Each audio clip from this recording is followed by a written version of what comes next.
কি করে বুঝবেন মৃত্যুটা ভালো হলো?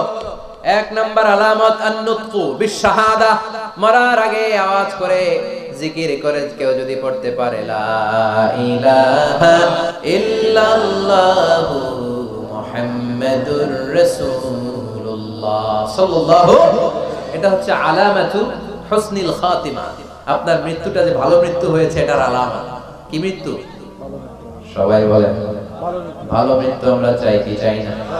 ভালো মৃত্যুর এক নাম্বার আলামত কালিমা পড়ে যদি মরতে পারে। বিশ্বনবী বলেন মান কানা আখিরু কালামিহি লা ইলাহা ইল্লাল্লাহ, যে ব্যক্তির সর্বশেষ কথাটা হবে, বাক্যটা হবে লা ইলাহা ইল্লাল্লাহ, দাখালাল জান্নাহ, সে জান্নাতি হয়ে যাবে। সুবহানাল্লাহ পড়েন। এরপরে বিশ্বনবী বললেন আল মুমিনু ইয়ামুতু বিজাবি ইরকিল জাবিন, মুমিন যখন মারা যায় তার কপাল ঘেমে যায়। সুবহানাল্লাহ পড়েন। হাত ঘামে না, পা ঘামে না, মুমিনের কপাল ঘামে। সুবহানাল্লাহ। এজন্য কেউ মারা গেলে কপালের মধ্যে হাত দিবেন, দেখবেন ওই ঘামের মধ্যে একটা জান্নাতি ঘ্রাণ আছে। সুবহানাল্লাহ।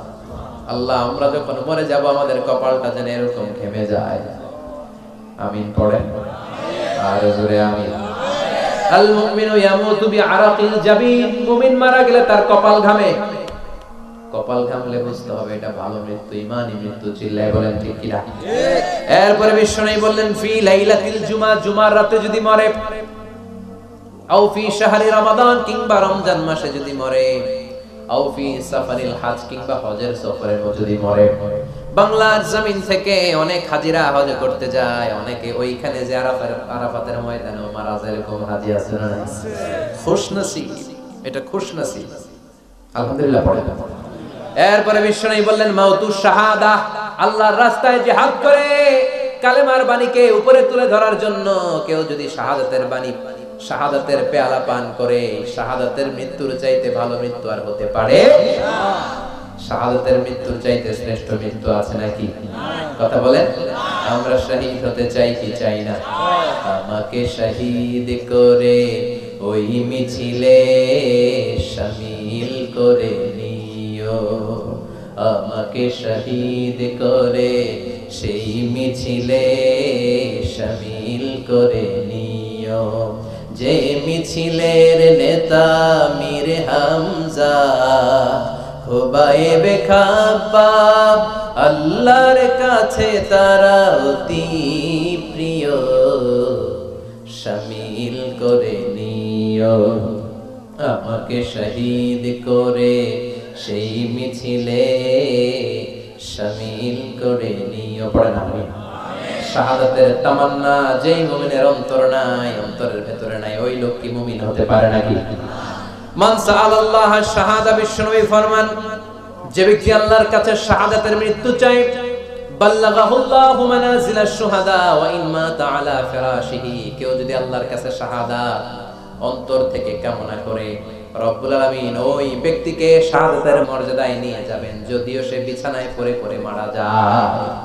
বিছানায় পড়ে মারা গেছে না, কিন্তু অন্তরে কামনা ছিল আল্লাহ আমারে তুমি শহীদ হিসেবে কবুল করো। শহীদদের কাতারে আপনারা দাঁড় করায় দিবে কে? ওমর ফারুক বলতেন আল্লাহুম্মা আরযুকনা শাহাদাতান ফি সাবিলিক, ও আল্লাহ আপনি আমারে আপনার রাস্তায় শহীদ হিসেবে কবুল করেন। ওয়ারযুক মাউতি ফি হারামি রাসূলিক, পৃথিবীর কোন শহরে মরতে চাই না, বিশ্বনবীর শহর মদিনা শহরে আমার মৃত্যু কবুল করেন। ওমর ফারুক কই মরছে? কথা কম। ফজরের জামাতে ইমামতি করতে গিয়েছেন,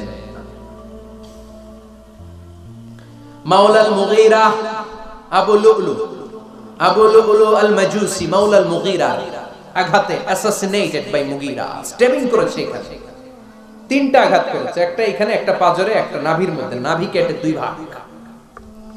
ওনাকে খাবার দেয়া হলো নাবিজ, দুধ মাখানো নাবিজ, ওই নাবিজের দুধ নাভি দিয়ে বের হয়ে যায়। উনি বললেন কে মেরেছে আমাকে? বলল অগ্নি উপাসক। শুকরিয়া করে বললেন আল্লাহ আমারে কোন মুসলিম মারে নাই, কোন মুমিন মারে নাই। উনি বেহুশ ছিলেন, হুশ ফিরে সবাইরে বললেন আসল্লান নাস, ফজরের যেই নামাজটা আমার ইমামতিতে শুরু হয়েছে, এক রাকাতের পর আমাকে মারা হলো, এবার আমাকে বলো আমার নেতৃত্বে যে নামাজটা শুরু হয়েছে নামাজটা ঠিক মতো হয়েছে কিনা। সুবহানাল্লাহ। আমারে কে মারলো? কে তোমাদের খলিফা হবে, কি হবে আমার আব্দুর রহমানের আব্দুল্লাহ, এগুলো নাই। প্রথম কথা ছিল মানুষরা নামাজটা পড়েছে কিনা। সুবহানাল্লাহ। এজন্য শাহাদাতের তামান্না সবচেয়ে বড় তামান্না, চিল্লায় বলেন ঠিক কিনা। এরপর বিশ্বনবী বললেন মুরাবিতান ফি সাবিলিল্লাহ, মুসলিম রাষ্ট্রের পাহারা দেয় যারা বর্ডার গার্ড। আমাদের দেশের বর্ডার গার্ডের কি বলে? আগে বিডিআর ছিল, এখন বিজিবি। আমার বিজিবির ভাইরা না খেয়ে না পড়ে শীতের রাতে দেশ পাহারা দেয়। বিএসএফ এর গুলিতে যদি মারা যায় এটা শহীদ। সুবহানাল্লাহ। এর চেয়ে শ্রেষ্ঠ মৃত্যু আর হতে পারে? এরপর আল মাউতু আলা আমালিন সালেহ, কোন ভালো কাজের উপর মরণ। নামাজে সেজদা দিয়েছে, সেজদা অবস্থায় অনেকে চলে যায়, এরকম আছে না নাই? তাহাজ্জুদের যায় নামাজে মরণ দিও প্রভু আমায়, একামতে দিনের কাজে কবুল করে নিও আমায়। পড়েন আমিন। তাহাজ্জুদের যায় নামাজে যেন আমাদের মরণ হয়, পড়েন আমিন।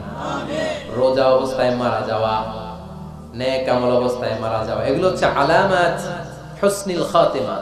আপনার শেষটা, বিদায়টা, মৃত্যুটা যে ভালো হয়েছে তার আলামত।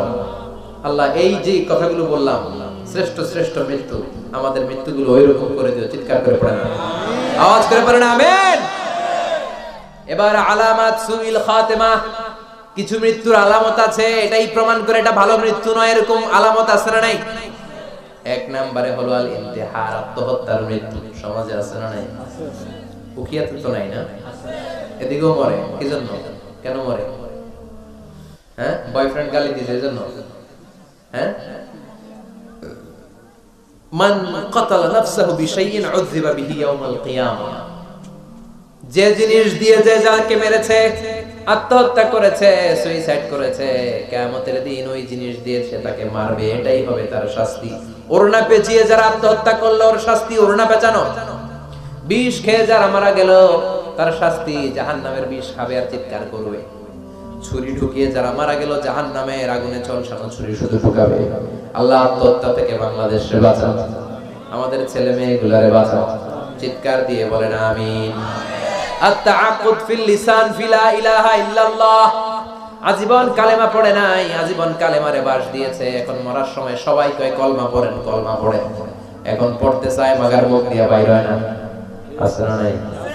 এরকম টাকায় দুকিয়াতে নাই, কলমা পড়তে পারে না, আটকায় যায়, মরে গেছে। এই মৃত্যুটা কি ভালো কথা বলেন? ফি হালাতি শুরব, অনেকে মদ খাইতে খাইতে মরে। আছে না নাই? জুলুম করতে করতে মরে। আছে না নাই? অন্যের জায়গা দখল করে মরে, এরকম আছে না নাই? ফি হালাতি ইরতিকাবিল কাবায়ের, যে কোনো কবিরা গুনাহ করা অবস্থায় যদি মারা যায় এটা খারাপ মৃত্যু, অপমৃত্যু, এটা জান্নাতি মৃত্যু নয়। চিৎকার করে বলেন ঠিক কি না?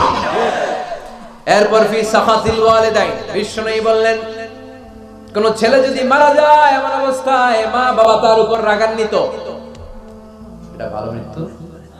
কথা বলেন। গোটা পৃথিবীর বুকে মায়ের চেয়ে আপন কেউ আছে নাকি? এই মায়ের মনে কষ্ট দিয়ে ওই অবস্থায় যদি মারা যায় এই মৃত্যুটা অনেক খারাপ। চিল্লায় বলেন ঠিক কিনা? এজন্য মায়ের সাথে খারাপ আচরণ করবেন নাকি? কথা বলেন। যার মা নাই সে জানে মা না থাকার কি জ্বালা, ঠিক কিনা? যখন রাত্রি নিঝুম এই চোখে ঘুম, একলা শুধু ঘরে তোমায় মনে পড়ে মাগো, তোমায় মনে পড়ে।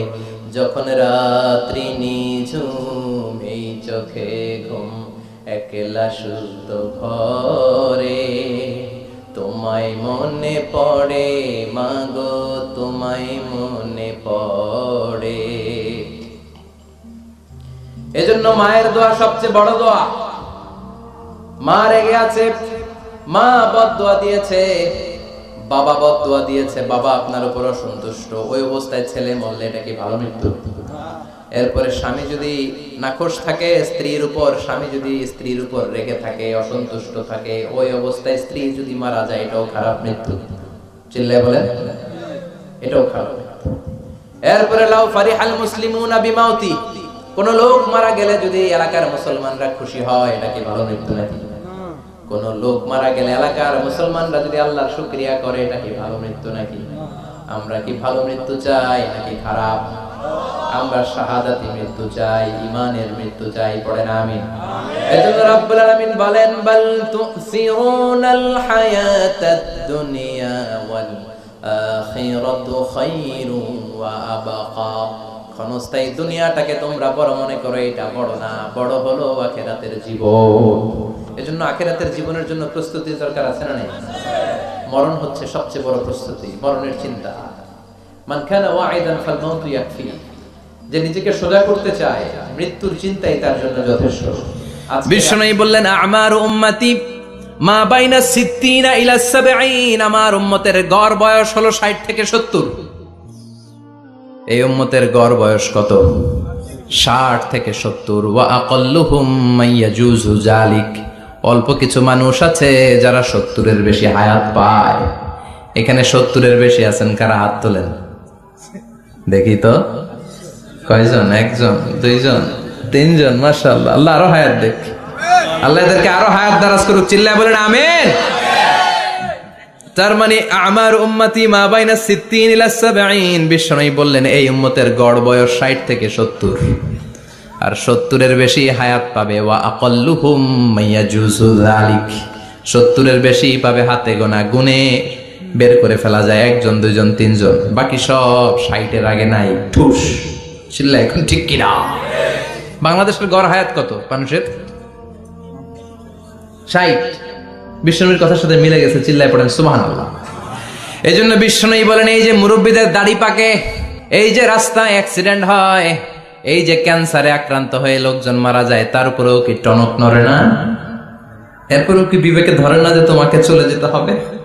আকসিরু যিকরা হাযিমিল লাযযাত। জীবনের সব স্বাদকে পানসা করে দেয় ওই মরণকে স্মরণ করো।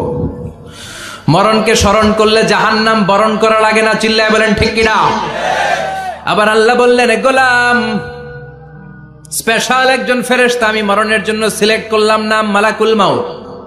তাকে আমরা আজরাইল বলে চিনি। এই মালাকুল মাউত তার বাহিনী নিয়ে নির্ধারিত টাইমে গোটা বিশ্বের সব মানুষের রূহ কবজ করে। অন টাইম নাকি দেরি করে? মালাকুল মাউত আগেও আসে না, পরেও আসে না। সুবহানাল্লাহ পড়েন। সাইয়েদনা সুলাইমান আলাইহিস সালামের জামানাতে ওনার এক ওয়াজির ছিল, মন্ত্রী। ওই মন্ত্রীকে নিয়ে উনি বৈঠক করতেন। ওনার সময় উনি মালাকুল মাউতের সাথে বৈঠক করতেন। শুনতেছেন? আপনাদের মনোযোগ আছে তো? উনি বৈঠকে বসেছেন, মালাকুল মাউত বসা, ওয়াজিরও বসা। হঠাৎ মালাকুল মাউত ওয়াজিরের দিকে বড় বড় চোখ করে তাকাচ্ছেন। বড় বড় চোখ করে তাকানোতে ওয়াজির ভয় পেয়েছে। হঠাৎ মালাকুল মাউত চলে গেল। ওয়াজির বলে, ও সুলাইমান আলাইহিস সালাম, এই যে লোকটা বড় বড় চোখ করে আমার দিকে তাকালো, এটা কে? সাইয়েদনা সুলাইমান বলে, হাদা মালাকুল মাউত। যে বর্ণনাটা বলছি এটা হাদিস না, এটা হচ্ছে ইসরাইলিয়া, জিউস ট্র্যাডিশন। কোরআন হাদিসের সাথে কোনো দ্বন্দ্ব নাই, তাই বর্ণনা করা যাবে। বিষ্ণু বলেছেন, বাল্লিগু আন্নি ওয়ালাউ আয়া। আবার বলেছেন, ওয়া হাদ্দিসু আন বনি ইসরাঈল ওয়ালা হারাজ। বনি ইসরাইলের ট্র্যাডিশন বর্ণনা করো, জিউস ট্র্যাডিশন বর্ণনা করো, এতে কোনো সমস্যা নাই। ওয়াজির বলে, ও সাইয়েদনা সুলাইমান, বড় বড় চোখ করে যে তাকালো লোকটাকে? সাইয়েদনা সুলাইমান বলে, হাদা মালাকুল মাউত, এটা মৃত্যুর ফেরেশতা। ওয়াজিরের কলিজায় পানি নাই। এটা কি ফেরেশতা? শুনে তো পিলে চমকে গিয়েছে। কয় কি? মালাকুল মাউত তো আমার চিনে ফেলাইছে, বাড়ি চিনে ফেলছে, আমার খবর আছে। সাইয়েদনা সুলাইমান আলাইহিস সালাম জিনদেরকে দিয়ে কাজ করাতেন, মেঘমালাকে দিয়ে কাজ করাতেন, বিশাল সিংহাসন নিয়ে পৃথিবীর প্রাচ্য থেকে পাশ্চাত্যে ঘুরে বেড়াতেন। সাইয়েদনা সুলাইমানকে ওয়াজির বলে, ও সুলাইমান, মেঘমালাকে আদেশ করে দেন, আমি আর এই ফিলিস্তিনের ভূখণ্ডে থাকতে চাই না। আকাশের মেঘমালার উপরে আমারে বসিয়ে দেন, আর বলে দেন আমারে নিয়ে যেন আকাশের মেঘমালা হিন্দুস্তানের ওই দূর পর্বতে রেখে আসে। আকসা আল হিন্দ, হিন্দের সবচেয়ে দূরবর্তী জায়গায় যেন আমারে রেখে আসে। সাইয়েদনা সুলাইমান বললেন, আকাশের মেঘ যাও, আমার ওয়াজিরকে নিয়ে হিন্দুস্তানের একটা উপদ্বীপে রেখে আসো। রেখে আসা হলো। কিছুক্ষণ পর মালাকুল মাউত সাইয়েদনা সুলাইমানের কাছে হাজির। সাইয়েদনা সুলাইমান বললেন, ও মালাকুল মাউত, কই ছিলা? কই, একটু আগে হিন্দুস্তান থেকে আপনার ওয়াজিরের রূহ কবজ করে আসছি। সুবহানাল্লাহ পড়েন। এটা আবার কেমন কথা, তুমি ওইখানে গেলা কেন? কয় রব্বুল আলামিন কিছুক্ষণ আগে আমার কাছে পয়গাম পাঠিয়েছে, যাও সাইয়েদনা সুলাইমানের ওয়াজিরের রূহটা কবজ করো। কবজ করার জায়গা হলো হিন্দুস্তানের উপদ্বীপ। কোন জায়গায়? মালাকুল মাউত এসে দেখে সুলাইমান নবীর সাথে মিটিং করে। ওয়াজির কার সাথে মিটিং করে? সুলাইমান নবীর সাথে। কিন্তু ফরমানে লেখা রূহ কবজ করতে হবে কোথায়? হিন্দুস্তানে। সুবহানাল্লাহ কইবেন না? এজন্য বড় বড় চোখ করে আমি তাকিয়েছি আর মনে মনে ভাবলাম টাইম তো নাই, কারণ মৃত্যু তো অন টাইমে হতে হয়, এখনই ওর রূহ কবজ করতে হবে। কেমন করে ওইখানে যাবে আমি জানি না, আমি আগে চলে যাই। মালাকুল মাউত চলে গেল, যে দেখে ওই জায়গায় ওয়াজির হাজির, সাথে সাথে রূহ কবজ করে আল্লাহর কাছে চলে গিয়েছে। পড়েন সুবহানাল্লাহ। এজন্য আল্লাহ বললেন মালাকুল মাউত আমি নির্ধারণ করে দিয়েছি, পৃথিবীর প্রতিটি মানুষ মালাকুল মাউতকে দেখবে, চাক্ষুষ দেখবে, ভালো হলেও দেখবে, খারাপ হলেও দেখবে। কার কথা?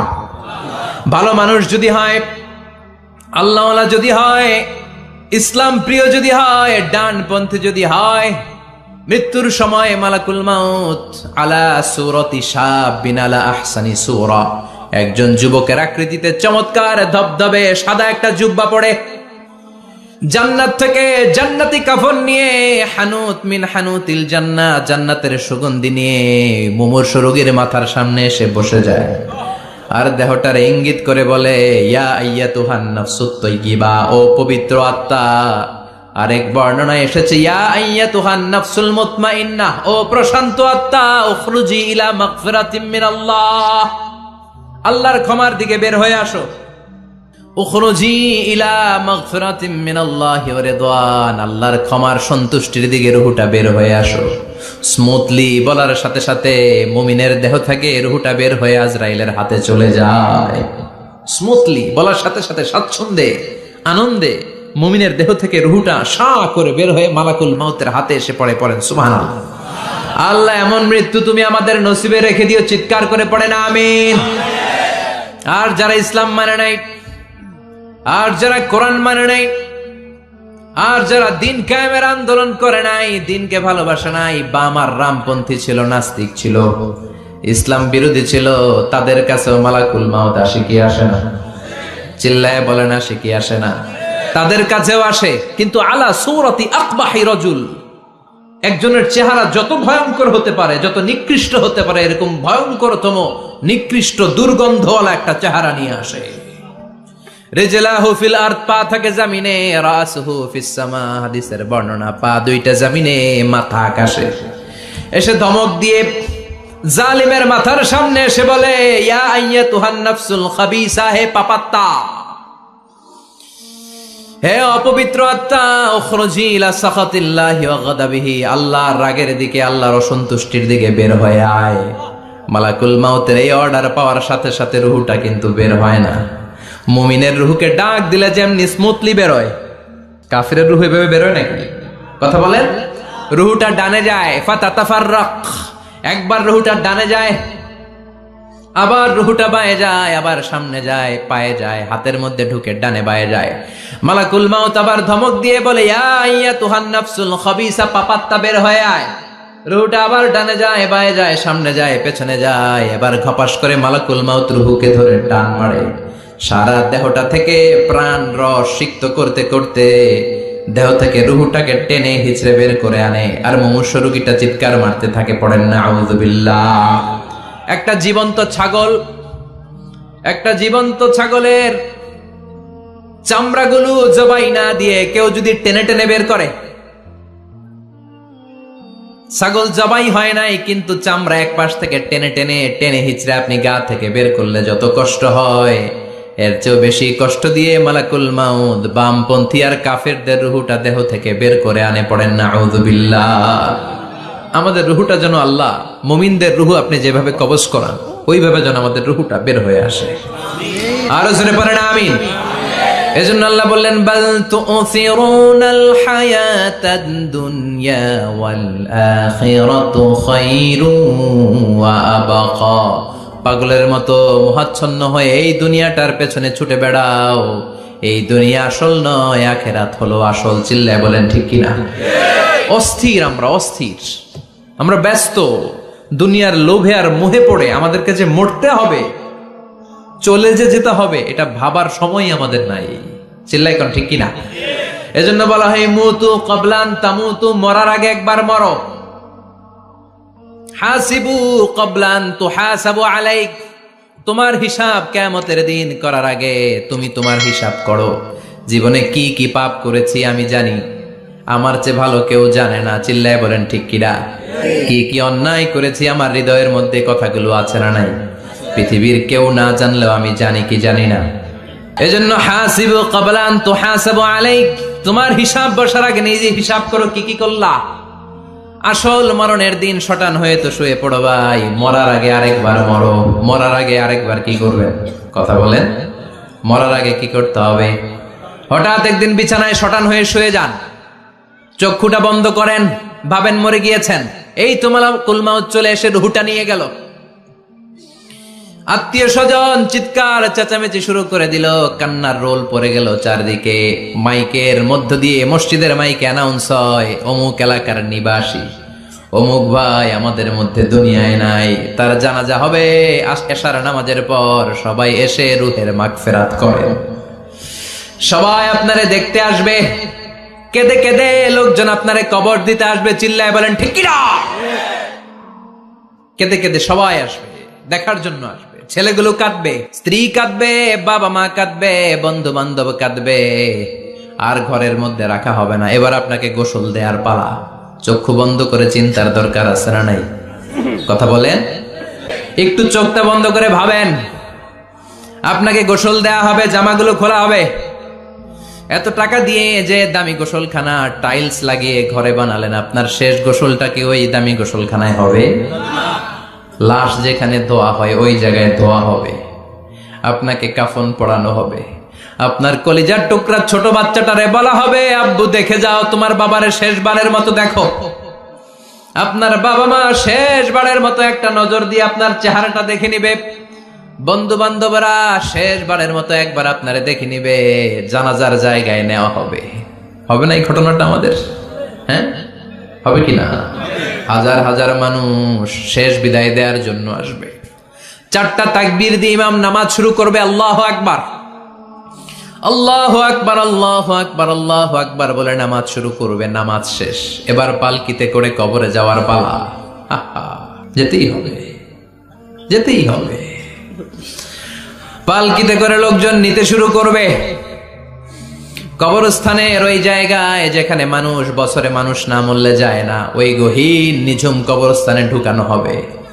পালঙ্ক থেকে নামিয়ে আপনার জন্য করে রাখা আগ থেকে কবরটার মধ্যে শুইয়ে দেয়া হবে। উপরে বাঁশ দিয়ে ছাউনি, শেষবারের মতো সবাই দেখে বাঁশের ছাউনির উপরে মাটি চাপা দিবে। ঠিক কিনা? চলে যাবে সবাই, কেউ নাই, অন্ধকার, শুধু অন্ধকার। এই অন্ধকার যেন শেষ হতে চায় না। এই ঘটনা ঘটবে না আমাদের? কথা বলেন, ঘটবে কিনা? এজন্য মরার আগে এগুলো চিন্তার দরকার আছে না নাই? মরার আগে আরেকবার মরার দরকার আছে না নাই?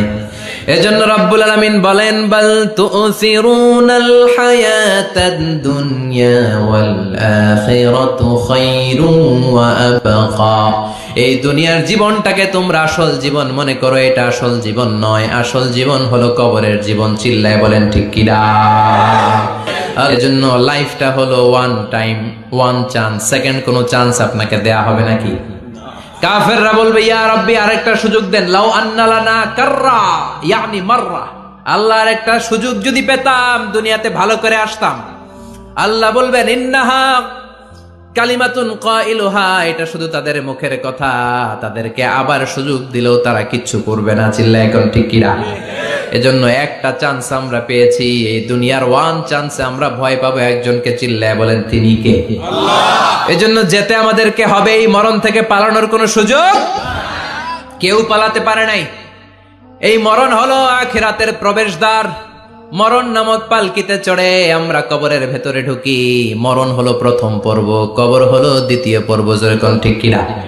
এজন্য বিশ্বনবী বললেন, আল কবর রাউদাতুম মিন রিয়াদিল জান্নাহ আও হুফরাতুম মিন হুফারিন নার। কবর হলো কারো জন্য জান্নাতের বাগান, কারো জন্য জাহান্নামের গর্ত। আমরা বলি আল্লাহ আমাদের কবরটারে জান্নাতের বাগান বানাও। আর জোরে পড়েন আমিন। আবার বিষ্ণু বললেন ইন্নাল কবরা আউয়াল মানজিল মিন মানাজিলিল আখিরাহ, কবর হলো আখিরাতের মানজিল গুলার প্রথম মানজিল। আখিরাতে একটার পরে একটা অনেকগুলো স্টেশন আপনাকে পার হতে হবে। প্রথম স্টেশনটার নাম হলো কবর। প্রথম স্টেশনের নাম কি? এই কবর নামক স্টেশনে যদি আপনি মাফ পেয়ে যান, সামনের সব স্টেশনগুলোতে মাফের ব্যবস্থা করবে কে? আল্লাহ। আর কবর নামক স্টেশনে যদি ধরা খেয়ে যান, আপনার মায়ের আছে না নাই? লাশটাকে যখন রাখা হয়, লাশটা চিনে কে আমারে রাখলো, কে আমাকে ধৌত করলো, কে আমারে কাফন পড়ালো। এজন্য বিষ্ণুই বলেছেন মুমূর্ষের সামনে বসে বসে পড়ো লা ইলাহা ইল্লাল্লাহু মুহাম্মাদুর রাসূলুল্লাহ। লাকিনু মাউতাকুম লা ইলাহা ইল্লাল্লাহ। মুমূর্ষের সামনে দাঁড়িয়ে দাঁড়িয়ে পড়ো লা ইলাহা ইল্লাল্লাহ। এই লা ইলাহা হচ্ছে জীবিতদের জন্য কালিমা, আর আমরা মরার পরে এই জিকির করি, ঠিক কি না?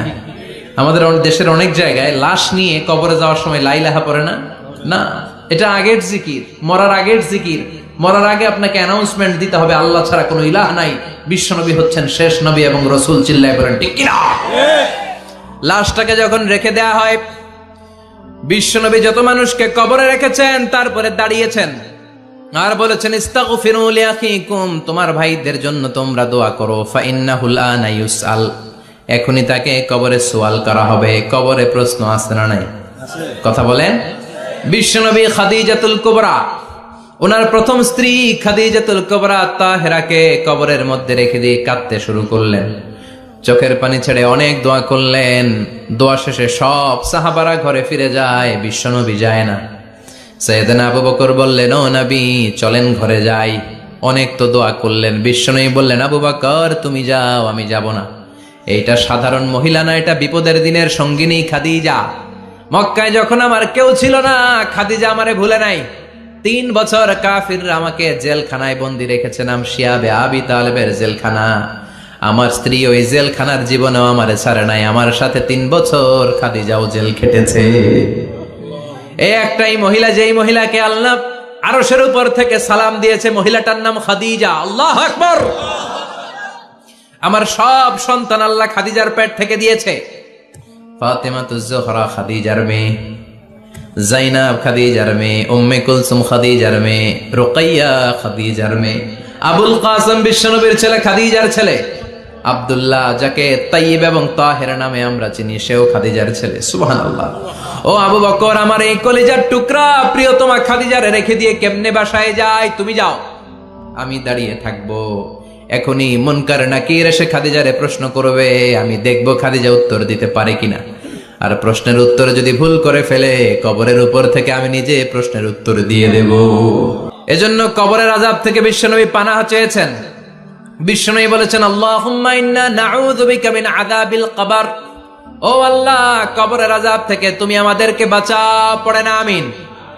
কবরে মুমিনদেরকে 4টা প্রশ্ন করা হবে, কাফিরদেরকে 3টা প্রশ্ন। চিৎকার করে বলেন মুমিনের প্রশ্ন কয়টা? আর জোরে বলেন। প্রথম প্রশ্ন মার রব্বুক, তোর রবের নাম কি? আমরা কি বলবো? আল্লাহ আমারে রব, এই রবি আমার সব, দমে দমে তনু মনে তারি অনুভব। আল্লাহ আমারে রব, এই রবি আমার সব। পড়েন আমিন। দ্বিতীয় প্রশ্ন আমার দিন, উত্তর দিনের নাম কি? ধর্মের নাম কি? তৃতীয় প্রশ্ন মান হাযার রাজুল, এই লোকটাকে কে? আমরা বলবো মুহাম্মদ সাল্লাল্লাহু। 3টা প্রশ্নের উত্তর যখন আপনি কবরে করে দিতে পারবেন, অতিরিক্ত একটা প্রশ্ন ওয়ামা ইলমুক, এই যে 3টা প্রশ্নের উত্তর পাল্লা, কেমন করে উত্তর জানলা? কোত্থেকে শিখেছো? নকল করে আনছো কাফনের কাপড়ে? পরীক্ষার হলে নকল আছে না নাই? হাতে নকল আছে না? পায়ে নকল, মুজার ভিতরে নকল আছে না নাই? মোবাইলে নকল আছে না নাই? নকল থেকে আল্লাহ তুমি বাঁচাও। আরো আসতে কোন আমিন। কিভাবে জানলা? কেমন করে 3টা প্রশ্নের উত্তর শিখলা? What is the source of your knowledge? তথ্যসূত্র কি? আপনাকে বলতে হবে আমি যেই কিতাবটা থেকে শিখেছি কিতাবটার নাম কি? চিল্লায় বলেন কি নাম? এই কিতাবটা হলো কোরআন। আপনাকে বলতে হবে কোরআন থেকে আমি শিখেছি, বিশ্বনবীর হাদিস থেকে আমি শিখেছি। 4টা প্রশ্নের উত্তর যখন পারবেন, ফেরেশতারা বলবে আহলান সাহালান, খোশামদেদ, কংগ্রাচুলেশন, বাহ বাহ, তুমি তো চমৎকার পেরেছো। ফায়ুফসাহু লাহু কবরুহু 70 যিরাআন, মুমিন বান্দার কবরটা 70 হাত লম্বা করে দেয়া হবে। ইফতাহু লাহু বাবুন ইলাল জান্নাহ, জান্নাতের দিকে তার কবর থেকে একটা দরজা বানিয়ে দেয়া হবে। জান্নাতের সুঘ্রাণ ঠান্ডা বাতাস এসে তার কবরের ভিতরে ঢুকতে শুরু করবে। ইউলবাসু লিবাস মিন আহলিল জান্নাহ, জান্নাতীদের পোশাক তার গায়ের মধ্যে পরিয়ে দেয়া হবে। আল্লাহু আকবার। আর বলা হবে নাম কানাউমিল আরুস, বাসর রাতে বর যেমনি কনেকে নিয়ে ঘুমিয়ে যায়, তুমিও একটা ঘুম দাও। আলহামদুলিল্লাহ পড়ে মুমিন বান্দা আনন্দের একটা ঘুম দিবে। ইসরাফিলের সিংগার আওয়াজ ছাড়া পৃথিবীর কোনো কিছুই তার আগে ঘুম ভাঙতে পারবে না। আল্লাহ আমরাও যেন সেদিন কবর একটা মজার ঘুম দিতে পারি, তুমি তৌফিক দাও। সাইয়েদনা আদম আলাইহিস সালাম কি দোয়া করলেন এই কোরআনে আছে না নাই? সাইয়েদনা ইব্রাহিম কোন দোয়া করলেন কোরআনে আছে না নাই? সাইয়েদনা আদম আলাইহিস সালাম ভুল করে একটা নিষিদ্ধ ফল খেয়ে ফেললেন, যখন উপলব্ধি করলেন চোখের পানি ছেড়ে কান্না জুড়ে দিলেন আর দোয়া করতে আরম্ভ করলেন। পড়েন রব্বানা যালামনা আনফুসানা ওয়া ইল্লাম তাগফির লানা ওয়া তারহামনা লানাকুনান্না মিনাল খাসিরিন। ও আমাদের রব, যালামনা আনফুসানা, নফসের উপর জুলুম করেছি, অন্যায় করেছি, অপরাধ করেছি, তুমি যদি ক্ষমা না করো আমরা শেষ হয়ে যাব, আমরা ক্ষতিগ্রস্তদের মধ্যে শামিল হয়ে যাব। ঠিক কিনা? সাইয়েদনা আদম আলাইহিস সালাম এই দোয়া করে মাফ পেয়েছিলেন। শত শত বছর কাঁদতে কাঁদতে এই দোয়া করার পরে মাফ করেছে কে? আমরাও যদি ভুল করি, অন্যায় করি, এই দোয়া করলে মাফ করবে কে? আমরা কি ভুল টুল কিছু করি? হ্যাঁ করেন? আমরা ভুলকারী, আমরা পাপী, আমরা পাপীর ঘরের পাপী। ঠিক কিনা?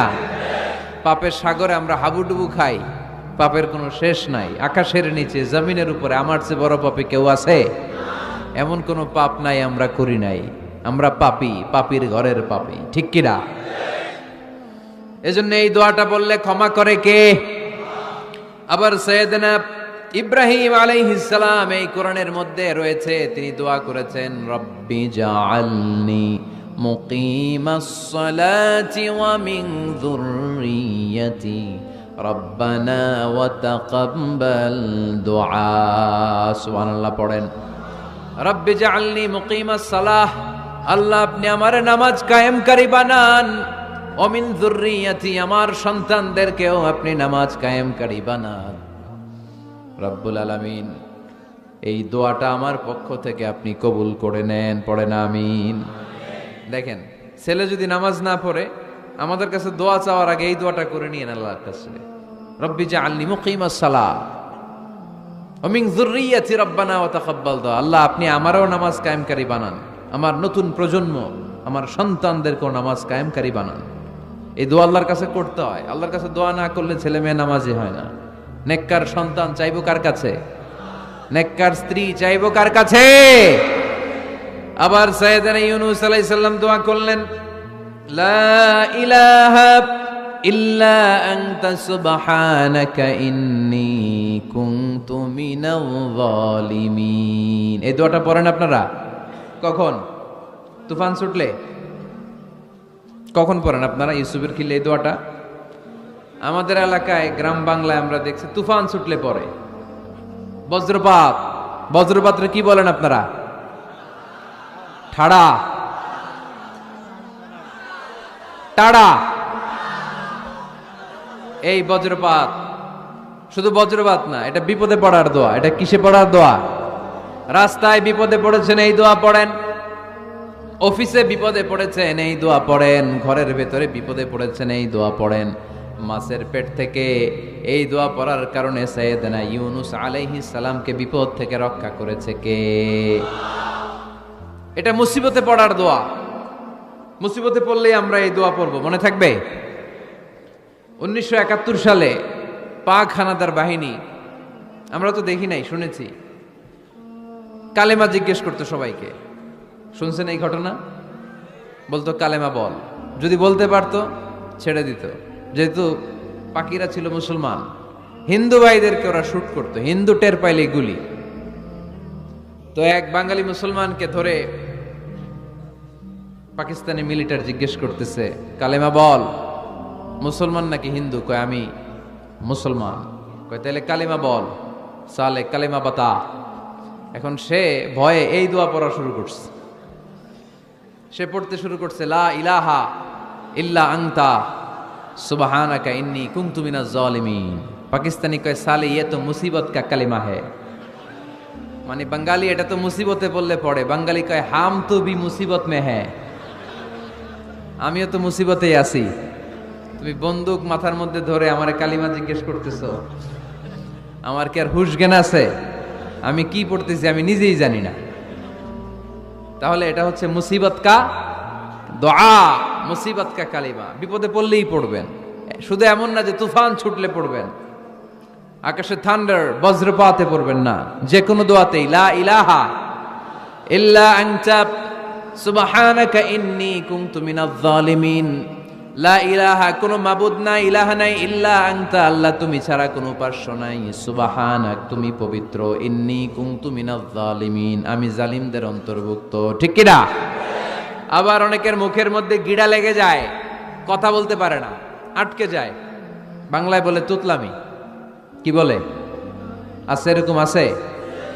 সাইয়েদনা মুসা আলাইহিস সালাম কথা বলতে গেলে আটকে যেত, মুখে কষ্ট হতো।